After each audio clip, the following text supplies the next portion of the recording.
So I'm Kyle Whitehead. This is my wife, I'm Kate Whitehead. and we're going to be discussing kind of like our journey with the real estate side. Kind of picking up on one of our distressed properties that we currently own, and we are the distressed owner.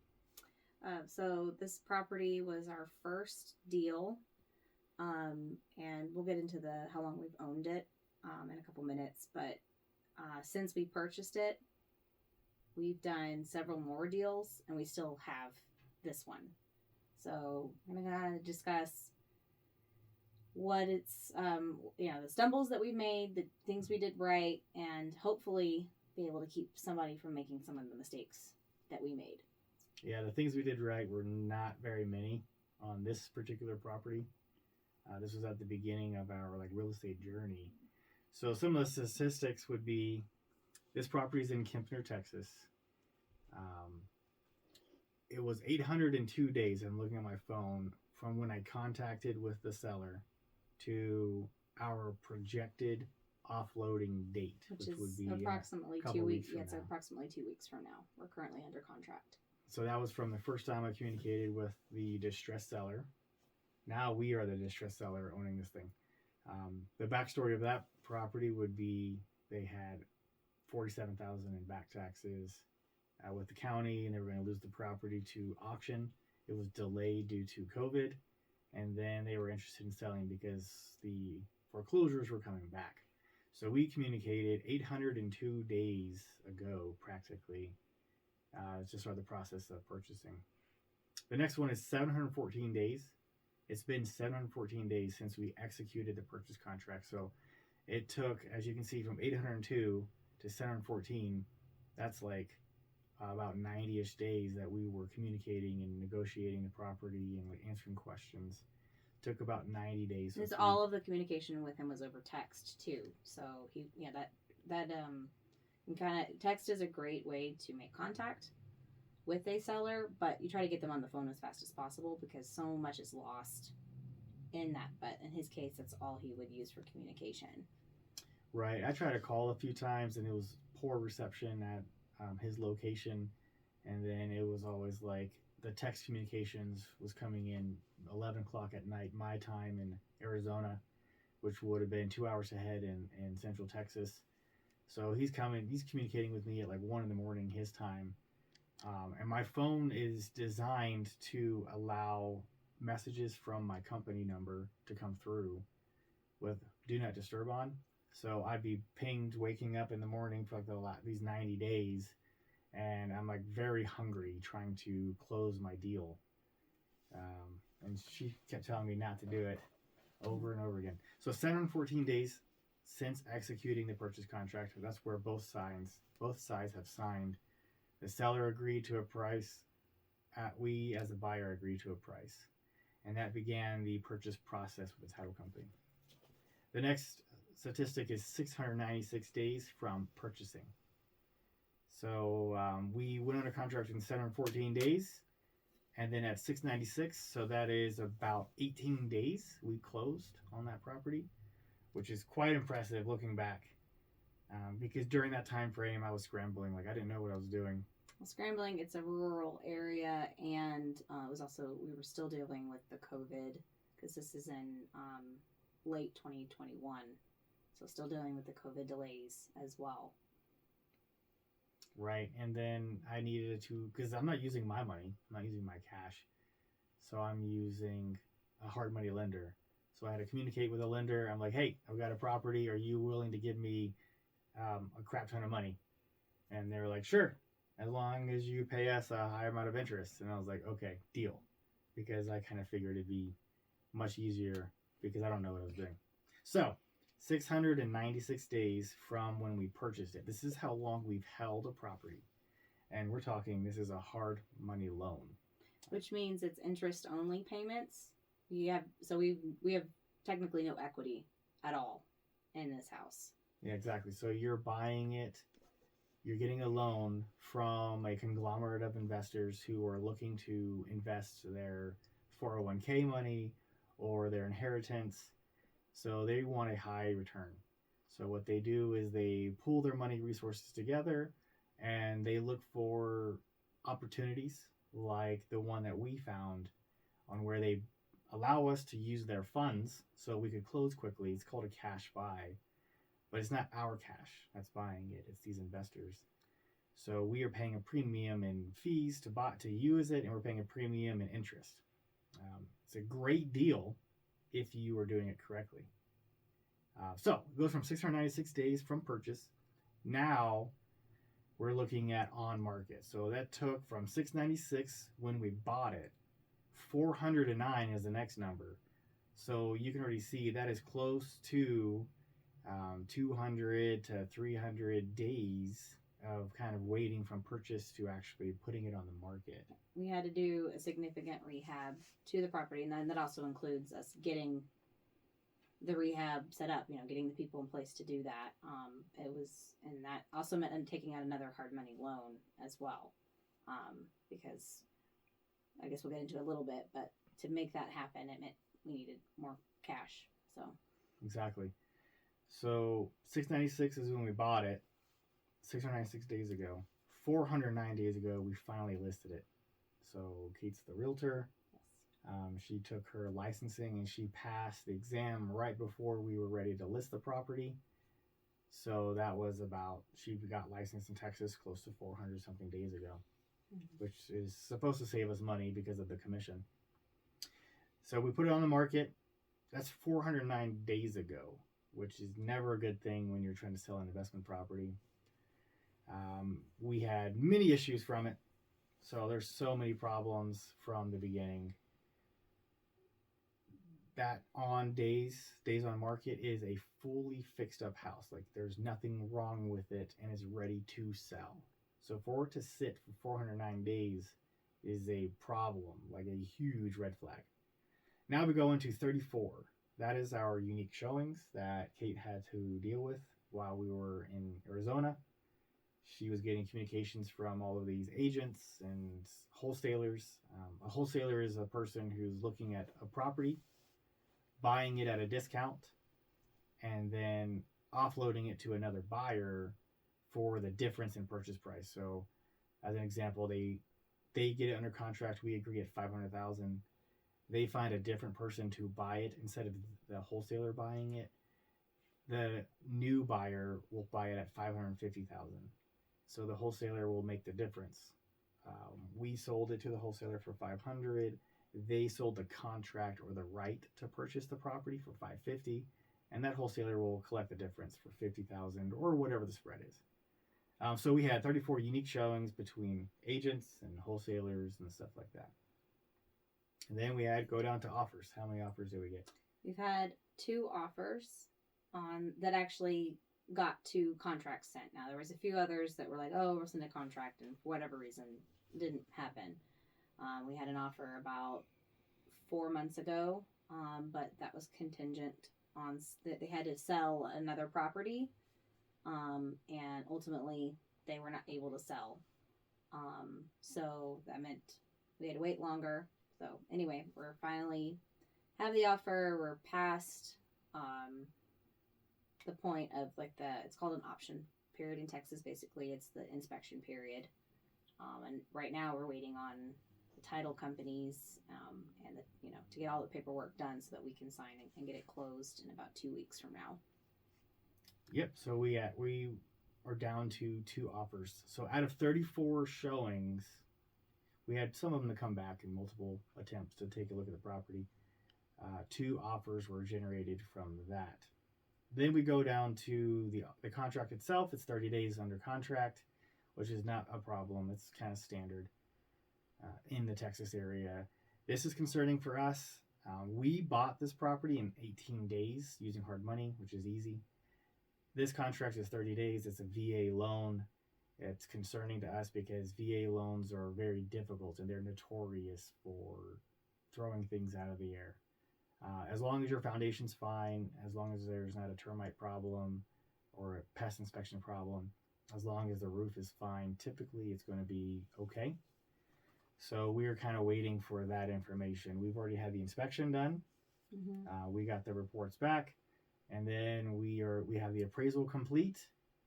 We are going to be waiting for that appraisal. The appraisal is designed to find out what the property is worth, valued wise, for the bank, which is what the VA loan is for. The appraisal is to determine what the bank should be allowing this property to be purchased for. If the property is only worth $500 and the contract is for $550, the bank won't give $550. They will only lend out up to a certain amount for the equity difference so that the bank is protected in case the buyer defaults. So those are the high numbers. Now we're going to go into how this property was on market for 409 days. Do you want to start there? Or do you want to start kind of how we, like, is that, you mean I was just start gonna, at the beginning? Yeah, I was going to continue with the statistics. If you wanted to go somewhere else, that's fine. What other statistics do you have? The price reductions, the purchase price. Okay, yeah, you can, go ahead. So, when we bought this property, we purchased it at $352,000 hard money. And that was in order to collect the property from the seller. Then we also got a second hard money loan in order to do the renovations.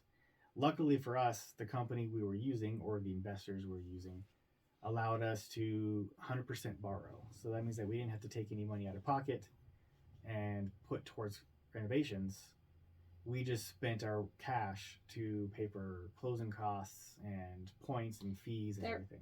There was a couple things we did have to pay for, like out of pocket, that they wouldn't cover because they weren't on the initial estimate from our, like, we have a general contractor, and there was a couple things that we wanted to add outside of that. Like, there's no dishwasher in the house, and it's a 3,000 square foot house. You need a dishwasher, so we paid for that. And then it's a 2-story house. It's 3,000 square feet. There's only one air conditioner, and so we added a second air conditioner to the house. That was, money we paid out of pocket as well. And that's another mistake that we will get to, is making sure that your idea, your vision, is covered in your contract bid, so that you don't have to pay out of pocket other things. So we bought it for $352. It cost us about $155 in renovations. We went to put it on the market, and we decided to get an appraisal. So it's based on the property, we weren't quite experienced in what it should be listed for. So we decided to buy a professional opinion. With this appraisal coming in, it came in at $936,000. So I asked Kate to list it for that appraisal, and she wanted to list it for significantly less. Yeah, because in my head, it would get it closed faster, but I decided we would go ahead and try it, and then that is the same week that the interest rates jumped. Like, it was like a week after we listed the house that the interest rates skyrocketed. Right. So in my head, we bought it for $350 plus $155. That's an easy $520 or so, or for roughly $515 or so. Then I was going to list it for $936, so that's like $400,000 in profit, minus commission and all that kind of stuff. So I was like, oh, that's not bad for my very first deal. So that's why I wanted $936. And at $936, 409 days on market, we began to do price reductions. So it wasn't just the interest rates, it's also because of where we are in our market. We did a total of 16 price reductions. Do you remember the price reductions where they started? I mean, initially we were doing small ones. It would be like 10, 15. The biggest price reduction was probably the one right in the middle, and we dropped it $100,000. And yeah, like they were initially like 5, 10, 15,000, which is not an insignificant amount of money, but it can, somebody that's looking for a property that their budget is, let's say $650, they might look at properties that are $675, but if we're right over that $676, they're not going to see it. So, the little numbers can make big differences. But yeah, we had a final price reduction actually right before we went under contract. It was the beginning of September, and we went under contract at the end of September is when we did the final price reduction. Yeah, so these price reductions kind of started at those kind of values, and then I started playing games with it. I was like, hey, put down 777 because I was still gonna make a profit in my mind and all that kind of stuff. And then we were kind of doing random numbers in between just because we were in control over the number, and I can tell my agent to do whatever I want because she's just sitting over there. So final price reduction went to list price of $550,000. So we listed it at $936, which was the appraisal, and then we did our final price reduction at $550. Almost 12 months to the day. Exactly. It was just shy of a year. Yeah, she kept coming back and saying she needed to extend her agency agreement because she's a realtor. She has to get a signature from our company, which we are working on. We have to approve the agent to sell. So she does the same thing as every other agent. And it's like kind of getting depressing now because you had to do it after 6 months, and then it's another one after a year. So we are looking at that. Now, we got it under contract after it was dropped to $550 on the market, and the offer. How did the offer come in? So they sent in the offer after seeing the house like a couple days later, and the initial offer that came in was for $500,000, and they wanted us to then give them what's called a concession or like a credit of $14,500. So really, we're looking at $486 is their actual purchase price. So instead of signing that and then countering offer, like all of that, I got Kyle on the phone and then I got the agent on the phone. So all of us chatted like, hey, if I sign this, we are what's in a short sale situation, which means that we're selling for less than what we owe. And then we will owe, meaning Kyle and I will owe the bank, or in this case, our hard money lenders, the difference. And so we're like, can we get a higher number? And ultimately, telling the agent, we can't, at this number, you won't get a commission. So let's see what we can do. So then Kyle went and got in contact with our lender and got like an estimated payoff statement. So, some of the numbers we have are based on not quite what it'll actually end up being because we're going to close before the end of the month. We got a payoff statement and I sent it over to that agent, and it was basically if he wants to get paid as an agent, the closing price needs to be $550 because then his commission's 2.5, mine's also 2.5, and then we have to pay the taxes and then all of the fees and all of that to the lender because we didn't pay the payment up front for this month, so we've got to pay that plus a little bit of like a fine or whatever, like an extra fee. But with everything that is laying out, it's going to end up being that we are actually probably going to be in a negative number anyway. However, it's going to be significantly lower than $60,000 like it would have been if we'd signed that initial contract. Yeah, so we're estimating about our profit would be negative $12,000. And a lot of that is because of taxes, and taxes are so high, and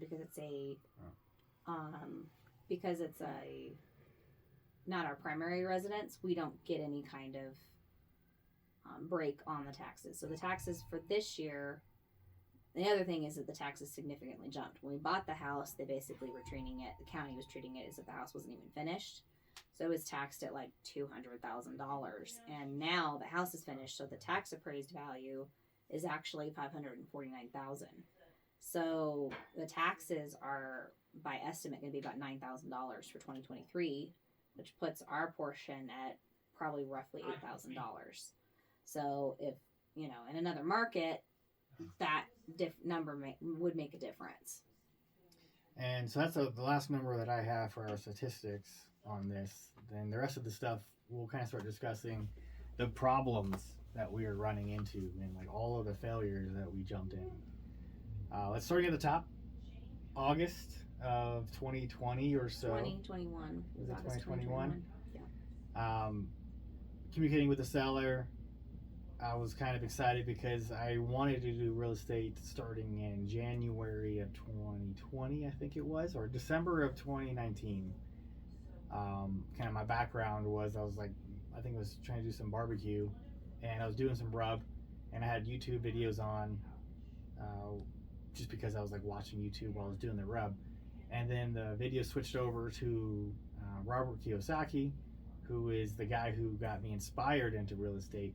His random video was talking about the difference between an entrepreneur, a random worker, a business owner, and somebody else. I don't even know what the fourth one is. But then, like, I felt like a physiological change in my head, and I was like, okay, that makes a lot of sense. I never read his books or anything, but it was phenomenal. So then I started looking more into Robert Kiyosaki, and then I found like Bigger Pockets, which I love Bigger Pockets at the beginning, where you could kind of have a community of a lot of investors. And I started talking to Kate about real estate. Yeah, and I mean, we'd always had interest in it, buying properties, rentals, whatever. But at the time, we still had a 2-year-old at home, and so I'm like, well, this could work. This is something I could do at home. Looked into it, and then I got licensed with real estate in Arizona because you can do that online. And I did that in January. February is when I took the class, and then March 7th I took my licensing exam and passed. And then of course we know what happened the week later in March of 2020, so then it kind of was not the best time to get into real estate. So kind of learned what we could, and then that first year we tried to work on our business, but then I was also doing traditional real estate as a realtor as well. So I'd had some success with that, but we didn't have our first deal for the business. We'd had a few good leads come in, just nothing had closed, and so here we are in August of 2021. It's about 18 months into the journey. Kyle's like, this guy's like really excited. So the guy's like first offer to us, like he wanted to sell it for like $600,000, and I immediately said no. Like I had no photos of it. I just like, no, we're not doing that. So Kyle nurtured that lead and got him to, over those like 2 months, again over text completely, to I think it was the $350,000. And so I agreed to it because it's like, hey, it's time. We have some money in savings, and like this is potentially a good deal. Kempner, because no one knows where this is about an hour north of Austin, near Killeen, which is one of the largest military bases. Has Fort Chavos. So we were like, okay, well, maybe we can get a retired somebody from the base to move out there. So we went into it thinking it was going to be a good deal. We also talked about we talked to him potentially about us wholesaling it, but he was not interested in us doing that. Yeah, because I told him, I was like, I'm not a buyer for, I think it was down to like 400 or something. Yeah. I'm like, I'm not a buyer for 400. And he's like, well, I want to sell to you. What price to sell to me? And I'm like, well, what number do you want to, give me so that I could possibly be a buyer? And he was like, how about 350? I was like, okay. My exit strategy, which is the concept of how you would offload the property after you control it. My exit strategy was take a property that wasn't fixed up. I don't have the money, so I would just find somebody else, another buyer, to sell it, fix it up and sell it themselves. The seller did not want us to wholesale at 350, so I was like, fine, I'm going to switch it to a double close. And a double close is when I take money from a lender or somebody who's willing to let me borrow their money for a small transaction period time frame. It's typically same day. So I would buy it for $350. I'd borrow the money. I'd pay like a 2% of the loan in fees, which would have been close to like maybe $3,500 to $6,000 or so in fees. And closing, buying it for $350, using somebody else's money. Same day, because I've already found a different buyer to buy it from me. they would buy it for. I'm kind of wholesaling, but it's a same day wholesale on where I control the property. The title goes into my company's name, and then I just turn around and I sell it to the next person because I've agreed to buy it and become the buyer. That's how I follow through on becoming the buyer, but I still can just sell it off in the same day. And my goal was to sell it for 450 or 500 because I was living in fantasy land on how somebody would be willing to buy that property that's completely unfinished. Yeah, I mean, this is, and you can, anybody interested in this, that time period is when interest rates were super low, and so houses were flying off the shelves, basically. So that, it was a fantastic time to really buy properties. You just got to buy the right one. So anyway, the guy, we made sure he understood he had $47,000 in back taxes. He's not actually getting $350,000. And then, so the first thing was like, okay, send the contract. Well, the guy doesn't have a printer. So I had to overnight him a contract. And then, so I spent, like $100 to do that. And then, of course, this is in a rural area. UPS does not deliver on Saturdays. So then it was a whole other thing. And then after I sent it, it was like, I think after that is when we decided to do the lease back in the contract. Yeah. So then it was like, it wasn't even worth it. I wasted that $100 even sending it. Yeah, we wasted our money sending the contract because he wanted to change the contract a little bit after we sent it. So what the terms were, it's as is, means that we are not asking for any repairs, and they can take whatever they want out of the property and leave the difference. So we did not ask for anything on the contract. He countered that he wanted to put specific things in here on how he said, I want the stove, the wood burning stove or whatever. He put in specific things. He wants a fridge out of his 3 or so. And I'm like, it's understood. We've already agreed to, you can take whatever you want. You've already agreed that we're not asking for any concessions or any equipment. But he wanted to be very specific in the contract of stuff. And I was like, okay, fine. So we would redo the contract with that verbiage and sent it out. So this whole time, we're asking for photos, and he kept sending. Sellers will send terrible photos. I don't know what it is, but it'll be like a close-up of a corner of their living room, and the close-up is blurry, or it'll be like a picture of their shower curtain.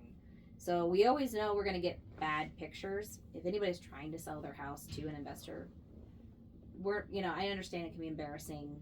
Your home, there might be something going on, but the investor will give you a better number if they can get a better look at the house. So with that in mind, Kyle, since we're getting under contract, Kyle took it. I think you didn't take a day off because it was a holiday weekend. It was Veterans Weekend.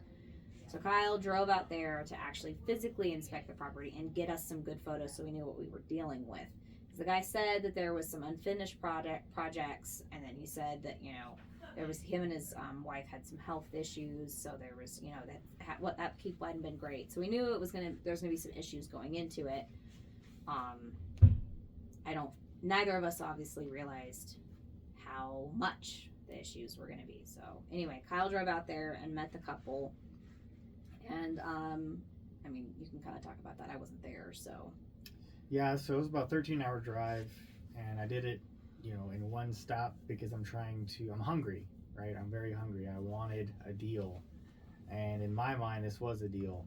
So let's start about these mistakes, right? A major one is going to be purchasing a property outside of your sphere. And typically the conventional wisdom is within a couple, 20, 30 miles of where you live. For your first few deals. If, once you have really gotten your feet wet, that doesn't matter. But in our case, it's close by, not rural. So that was a big one too, is yeah. Not to buy in a place that there's not a lot of activity of investors buying and selling. So. And then not a big project. So we're talking a 14 and a half acres with a 3,300 square foot house. So very big, ambitious project for people that were not hadn't been in real estate for very long. So if we were talking to ourselves right now, it would be: don't buy it because it's not next to you. Don't buy it because it's needs about 150,000 in renovations or more. Don't buy it because it's rural. Don't buy it because it doesn't have a lot of investors. So at the time, I was looking at properties, and they were selling for about $1.5 million, kind of close to that range. And then smaller properties were like $900,000, $800,000. And I was like, okay, I buy this thing for $350. I could sell it to an investor for $600 or something, made up land, and they could put in $60,000 in renovations. Because I looked at the house and I was like, well, if I do based on square footage of 3,000 square feet, I was like $20 a square foot, so it shouldn't be more than $100,000, $120,000 in renovations, or whatever the number, $180,000, doesn't matter. The problem is I was wrong on everything. I was wrong on all of it. So, so he did the photos, got him back, and then something that I was really concerned about, because we're closing at the end of the year, is where are they going to go for the holidays? And so, we had agreed on doing what's called a lease back, where they could keep possession of the property for 30 days. And I kept pushing. That means that they are moving at the end of the year. We're talking like December 30th. Is that going to be okay? And they're like, oh, yeah, no, it's fine. So, we put that in the contract, and we actually, instead of them paying us the rent, we actually rolled that into the purchase price. So our purchase price was actually $352,000 to account for their rent. Because we were going to rent it back to them for $2,000 a month. And there was some pushback from them saying they didn't want to pay us to live in their own house, and I relented. I was like, fine, how about we bump it up to $352,000? Because to me, I'm like, okay, $2,000 more dollars, it doesn't matter. I'll sell this thing and make 600, 6 digits in profit. So who cares? $352,000. So we were supposed to close on, I think, November 30th or something like that. And then I am already struggling with the entire thing. I had some resentment and anger because I just felt for some reason something was going to go wrong in this situation. So it's something we really had to work through. It was a difficult time in our marriage because he thinks he's providing for a family, and I'm freaking out that this is a bad deal. But the first major red flag was a couple days before closing. They come to us and say that their power is about to get turned off, and they need $900 for the power. We don't, because they're going to be our tenants, we don't want them to not have electricity, obviously, because that can, you have to have power. So they, instead of just giving them a check, Kyle actually, there was the wife was a painter, and she had an unfinished painting, so we bought the painting for $900 so they could pay the electric bill. We paid them directly. I have no idea if there actually was an electric bill problem. I have no idea. I'm going to assume that there was, but it could be. That's a risk that we took. That particular item I'm not worried about ultimately, but it was a red flag that there's issues going on. So anyway, we close. The money gets wired like December 4th or something, and then they start texting after closing, Kyle asking him for help finding a property. And talk about fantasy land. They wanted I think it was minimum of an acre within an hour of Austin for under $20,000. You can't even buy a parking space for that. And so that was, I kept telling him that's not going to happen. I finally found, in the entire state of Texas, I found one property, and that was in, on the border way south. It just, anyway. So, again, red flags. Where are these people going to go? And they both have health problems, too. So we finally get right before they're supposed to move out. And then they call Kyle and go, we didn't get our money until December 4th. So we're not going to move out until January 4th. Which, first of all, our contract was for them moving out on December 30th. So, another major red flag. But it's like, okay, fine. We'll give you a few more days. January 4th rolls around, and they go, we didn't realize how hard it would be to find help to move over the holidays. So again, more anger and resentment. I told you so. I told you so. I told you so. I wasn't listening. Yes, that like we should have pushed harder on that. So then we get into, they're not moving out. We did agree to they paid us like $1,300 to stay like another week. But we told them, Kyle was kind of like, well, it's rental income and the payments coming up. It's great. And I'm like, I want them out now. This house needs a lot of work. I want them out now. So anyway, I convinced Kyle after that second week, because again, they're not moving out. They asked for another extension. The money they're not paying is not covering our payments. So we told them, I'm sorry, it's time for us to start the eviction process. So back with the lease back, something that we did wrong there. If we ever do one again, we will withhold a portion of the sale price until they move out. We didn't know that at the time, and that could have saved us a lot of trouble, because then they had no motivation to move out. They had their $300,000. Their taxes are caught up. Like, there's no reason to move. And I mean, they love their house. So then we started the eviction process, which was $2,000. Which is very cheap because it's Texas. Yes. Texas is a landlord friendly state, at least.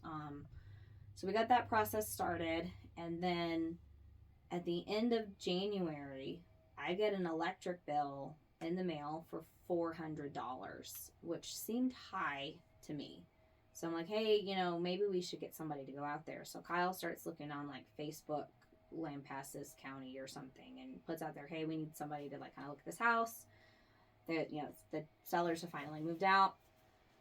So he gets a random guy, to go out there, and the guy comes back, hey, there's cats in the house, and it's really, really hot in the house. There's no food, no water, other than like a poured out dog food, cat food bag, whatever. But he said there's several animals. So and some of the doors are open. And the heat's on really high. So we get the guy to, turn the heat down a little bit, and then, secure the property. There is like a dog door to it, but anyway, so he's like, I'm not even going to try to work on this house for you guys. Because his goal was to live in the home while he fixes it up, because that's what I was looking for as a contractor. Kind of give me an idea of what's wrong. So he tells me there's like 2 or 3 cats there, and it's super hot. So now I have to drive from where we are in southern Arizona out there to Kempton, which is another 13 hours. So I'm like, okay, I'll just stay in the home while I get things fixed. I'll change the locks. Yeah. Because the eviction's over. So I drive all the way out there, and there's more than just 3 cats. There's like a total of 6 cats. Yeah, there's a total, and it kept. Animal control had to get involved. We thought it was 4 when Kyle left, and then she ended up trapping 2 more cats.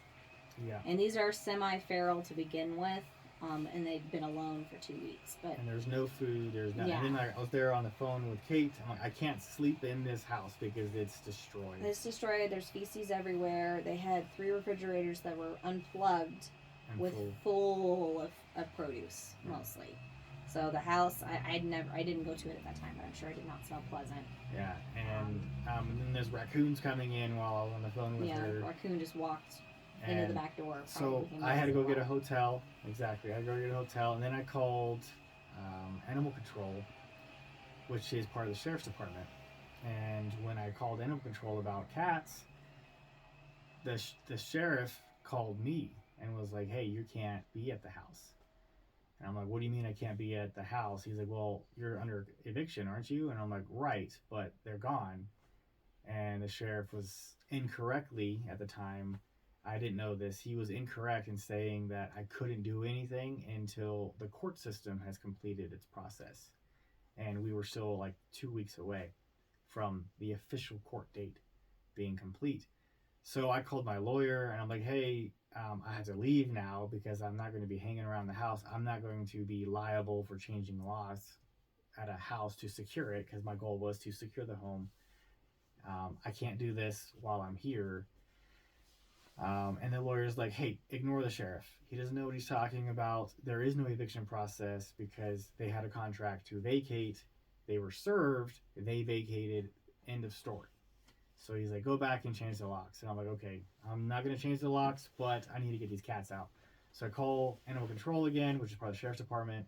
And I'm like, hey, y'all are incorrect on your information, but I still need these cats. And the lady's like, I can't take the cats because that's the former owners. And I'm like, but there's no food. Like, I don't really know what conversation I had, but that is where it got to the point where they came to abandoned animals. Yeah, and then they did manage to get in contact with the seller, and he claimed that none of those cats were his. That he had 3 cats of his own, and removed the cats from the property. Well, we have a photo. One cat. Yeah, he had 1 cat, is what he said. So we have photos from when Kyle went to visit the house, and there is 4 cats in the photos, and they're not like hiding in the corners. They're like on the kitchen countertop. So even if he didn't think they were his cats, they were living in his home, so they were his cats. So luckily, animal control came out to take care of that process. They were trapping them, and like every time I call the lady, I'm like, "How's it going?" She's like, "I got 2 more.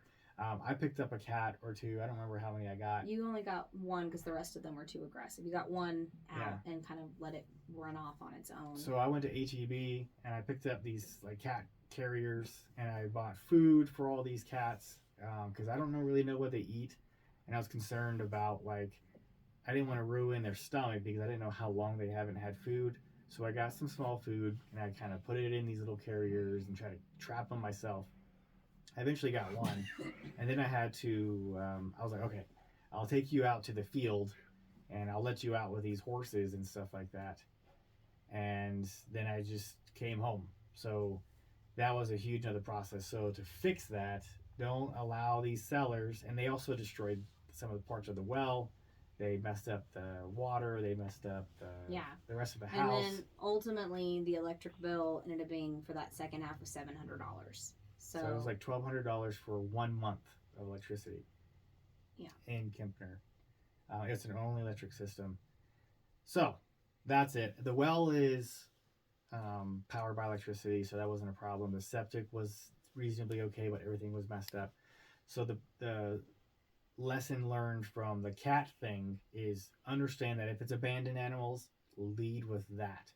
Because I went through too many process of trying to figure out how to get rid of these cats. Also, the sheriff's department doesn't quite know everything about all the laws and all the process, and they don't know the contract I had with the seller. So that's why you defer to your lawyer.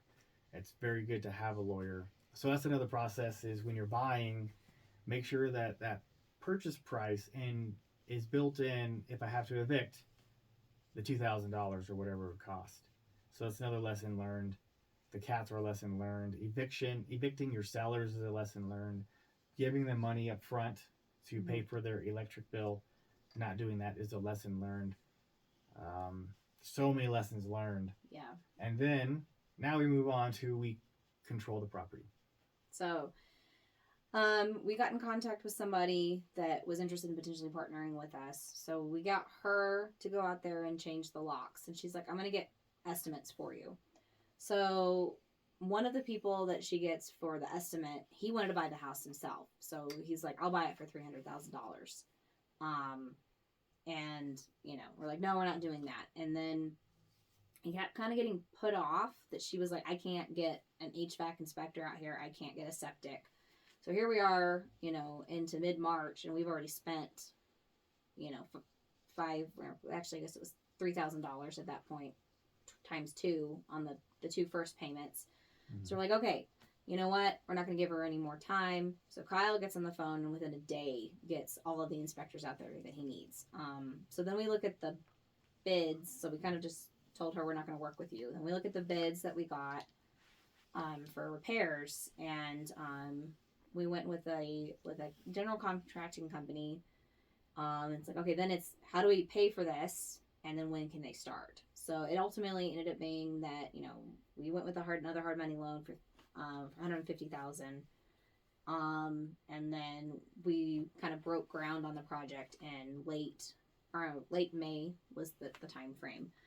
The first thing that had to be done was the road into the property was so washed out that we had to spend $20,000 to just make it drivable for big trucks. So again, that's something that a buyer is not going to care about. Like, we can't be like, well, we spent $20,000 on road improvement. It wasn't to like make it like a gold plated road. It's to make it just so a truck can drive down it. Dirt. So that was the number one. And then it was, do you remember how many tons of trash that they took out? Do you remember? I don't remember the tonnage, but this is in the same time frame where the first guy I asked to go take a look at the property and found these cats. Yeah. Oh yeah, I forgot about that. So Kyle is telling me that he hired this guy off of Facebook, and I'm like, what's this guy's name? So he tells me, and the first red flag I saw with that is that his profile picture is him like shirtless staring in a mirror. And this is like not a teenage boy. It's a grown man doing that. So I'm like, that's what she noticed first. That's what I noticed first. I'm like, this is like from MySpace in 2008. What is happening? So then I Google his name, and the first thing that pops up is that a most wanted for a nearby county because he keeps skipping out. Like he like escaped cop cars. Like there's drone footage of him running from cops. And I'm like, great, this guy has access to our property.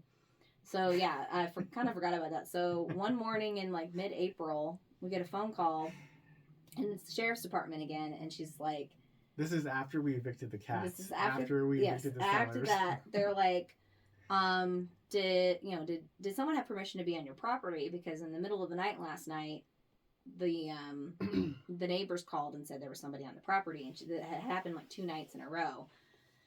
Anyway, so the guy abandoned his girl, and it ultimately ended up being the same guy. And he abandoned his girlfriend. She got arrested, and they were like still looking for him. I don't know if they've ever caught him or not, but yeah. We were like, we don't care. He's picking up trash, but they wanted us to press charges to make their job easier. So yeah, so he was like removing stuff from the property, but at this point, it's only garbage that I was planning on hauling off anyways. Yeah. So I told the lady, I was like, is this the name? And I was confirming that it was him, and I was like, okay, I don't care. I had him before go out there. At this time, I did know that he was a wanted person because she told me when I was doing my first drive out there with these cats. But I was like, I don't really care. Like, if he's taking trash, that's fine. And she's like, okay, whatever. And she hangs up. But then she calls me back, and she's like, hey, so we can't find him, but we have his girlfriend. I'm like, okay, like, is that a problem? And she's like, well, we're having a hard time keeping him, and we want to make sure that he's not going to be doing this anymore. And I'm like, do you want me to press charges? And she was like, that would be helpful. And I was like, okay. So I just yelled, I press charges.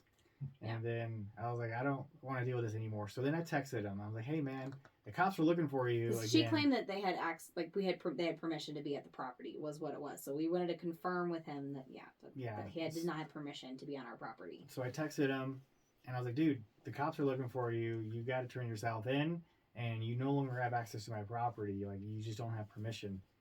And I was like, dude, your girlfriend, just go take care of your girlfriend. And then I did it on Facebook too. Mm-hmm. And like a couple months later, he kind of resurfaces, apologizing and all that other stuff. But I don't know what happened after that. So now we had like a felon, we had evictions, we had animals. That's the next thing. So lesson learned. Google them. Like, yes, spend the 30 seconds Googling their name and go from there. So then we're into the actual construction process. I think the ultimate amount of trash that we were moving, I want to say it was like 7 truckloads. Yeah, like big truckloads. And we're talking dumpsters, like full dumpsters. Yeah, of trash that had to be removed from around, not just the house, but around the property. And we're talking like abandoned cars, and because they had a lot of projects that they were going to finish, and of course never did. So yeah, then we started the rehab from there. And this is a lesson learned on the rehab with the money. Know what you're looking for. We had an idea. It was like, oh yeah, great, a remodel, and we told the contractor we want it to look great, but we didn't really have anything specific. So that's horrible. Well, with the contractor. So there's a communication problem on our part, but then also within the contractor's company, they were not communicating with each other. So the guy that started the project with us, he told me that any major finishing decisions, they would come to me first. And then, we're getting photos of the process. This is the one thing we actually did right, is that we didn't you never ever release all of the money up front to contractors. So we're doing draws. They only got paid when a job was complete. And then verification. And verification. But the problem is I start getting photos of like tile, you know, put up. I'm like, I didn't pick that. So I get on the phone with them. They're like, oh, well, you know, like we thought it was like approved. And I'm like, no, I didn't pick this. I didn't pick that. And I was like, okay, but fine. It's already been done. I'm not going to worry about it. So the only thing that I actually got to pick, where I got to pick paint colors, and I got to pick the kitchen countertops. Everything else that they finished, I did not get to pick. And a lot of it is stuff I would never have picked, especially because this is a high-end luxury home. And some of the finishes they went with are not high-end luxury. I guess I did make them change I made them change a bathroom countertop. I kind of threw a fit about the bathroom countertop because it was like the cheapest Home Depot one, and it didn't even match anything. So yeah, I did make them change that. But the rest of the tile, I just kind of let it go. But that was a miscommunication in their company because the contractor was telling everybody else, yeah, sure, this is fine, and not telling them that no, I actually wanted to be involved because they're used to investors doing fix and flips really fast and just having like kind of a standard look for all of their projects. So there was a miscommunication there. So it's something I think we resolved. Mm. But we're into like late July, and they're supposed to be done at the end of July. So that's when we started realizing there was a problem with the contractor and the communication because the guy we were working with got fired. So we scheduled a drive out because it's supposed to be done, and that's kind of. We go out there, and as we're showing up, it's not. So we go out there. It was the first week of school, so I was upset our kids were missing the first week of school. But I was like, you know what? It's amazing. We'll see this finished house. So we get out there, and the house is not done. That's her first impression of the house. And she's never been to the house before. So I've never been there. Project's not done. There's finishes I would never, ever have chosen. The contractor I was working with is not there, so somebody else, and it's actually one of the owners of the company. And he's like, we had no idea what you guys were being told, and I'm sorry. But it ended up being basically another 30 days worth of work had to be completed before the house was ready. Things that needed to be taken care of is the seller had put in tile countertops for like one side of it.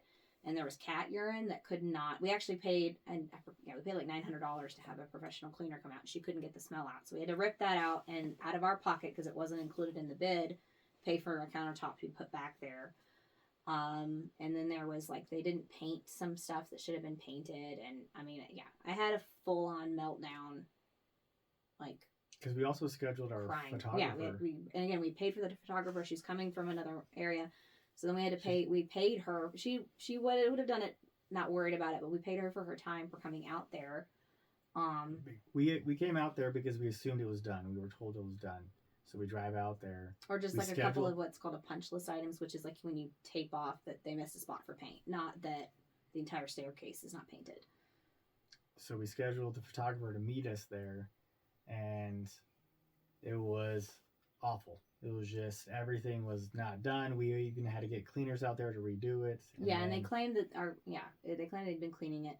Anyway, so had a full on sobbing, crying meltdown over the fact that we've spent all this money and we're still not there. I thought I saw the light at the end of the tunnel, and that was like still the entrance of the tunnel. Like we entered another tunnel. For me, I was like excited. Look, this looks so different, and most of the smell is gone compared to how I saw it. And then this is her first impression of a property she's never stepped foot in, and she's handling all of the remodel remotely. Yeah. And so that was crazy. So then we finally get it, it's done, then we get it the appraisal, and then, that's the story of going on market. And that's kind of like the story of Kempener in a nutshell.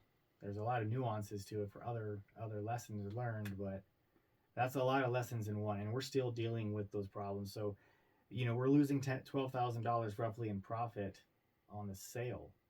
Does not include the sunk costs of holding that money for almost 2 years in hard money. So we are probably $120,000. We'll do the math in when cash everything is said gone. And done.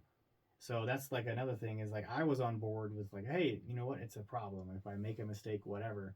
And she's from the mindset of like save, save, save, save literally everything, because that's like how you progress in life, and that's how you stay safe. Yeah. And for me, I'm like, oh, I got this new mind idea. Risk is fine. And then I just blew it. Like, Yeah. I literally blew all of our money on that property. I mean, and that also includes last year we made about $90,000 on other deals, and we have zero of those dollars. All of that went into that property. Yeah. And that's, I mean, it's also delayed us being able to do more, because it's like, well, I got to make these payments. So, and, you know, some of it ended up being a mindset thing. Obviously, there was some depression in there too, where I wasn't trying to find other deals and things like that. So, you know, I think, you know, ultimately we have the lessons and we've learned them, and we just don't want anybody else to make those same mistakes that we did. Yeah, it's about $120,000 in lessons. But the good thing is that we can move on, even if it doesn't close. So this is where we didn't really cover on the Kempner side, is like, we just, you know, it's so much money sunk that we will never be able to get it back. And that was depressing, but now we're kind of be like, okay, we're coming out of it. We can now focus on what does make money. And we've learned so much that everything we've done since has been significant profit. On a separate flip, we bought another house and completed the project. We've gotten other deals, but those are for another day. That is our Kempner story, and we'll probably refer back to that in the future, because that is such a strong anchor point in our minds. It's very vivid and it's very costly. So there's so many lessons learned. But I appreciate. Hopefully y'all learned something. Hopefully you can actually take action on that. Yeah. Thanks. Well, thank you.